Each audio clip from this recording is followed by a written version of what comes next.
The latest now on the battle over impeachment. The president is calling the inquiry a coup, saying he wants to interview the whistleblower at the center of it all. As Secretary of State Mike Pompeo clashes with congressional leaders, and the State Department Inspector General, independent, is set to turn over new documents on Ukraine to Congress later today. Our senior White House correspondent Cecilia Vega tracking all the latest. Good morning, Cecilia. George, good morning to you. House Democrats and the Secretary of State are both accusing each other of intimidation, but it seems for now anyway, at least some of the people that Mike Pompeo does not want deposed on Capitol Hill are defying him. This morning, a showdown on Capitol Hill. House Democrats demanding to depose 5 current and former State Department officials who are witnesses in their investigation. But the Secretary of State, Mike Pompeo, rebuffed the request, at least for now, calling the demand, quote, an attempt to intimidate, bully, and treat improperly the distinguished professionals of the Department of State. Democrats livid. Secretary Pompeo is just stonewalling and delaying, and we aren't going to put up with those tactics.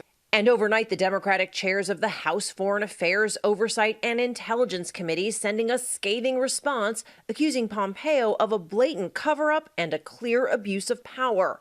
President Trump escalating his own attacks on the Democrats' impeachment inquiry, calling it an attempted coup on his presidency. He tweeted, "As I learn more and more each day, I am coming to the conclusion that what is taking place is not an impeachment, it is a coup intended to take away the power of the people." The president also blasting the whistleblower, saying he's not only entitled to know the identity, he now also wants to interview the person. The president tweeting, "Why aren't we entitled to interview and learn everything about the whistleblower and also the person who gave all of the false information to him?" But the president's own inspector general is calling the whistleblower's complaint credible. And now top Senate Republican, Iowa's Chuck Grassley, issuing this public rebuke, saying this person appears to have followed the whistleblower protection laws and ought to be heard out and protected. Uninformed speculation is counterproductive and doesn't serve the country.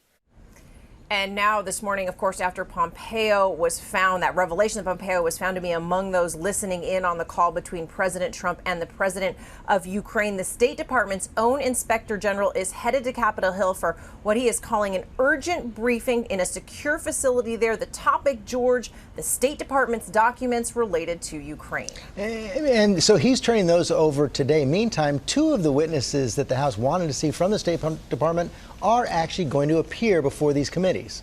Yeah, and it's going to happen pretty soon, George. The former U.S. Special Envoy to Ukraine, Kurt Volker, he resigned last week, of course, after he was named in that whistleblower complaint. He's agreed to give a deposition tomorrow.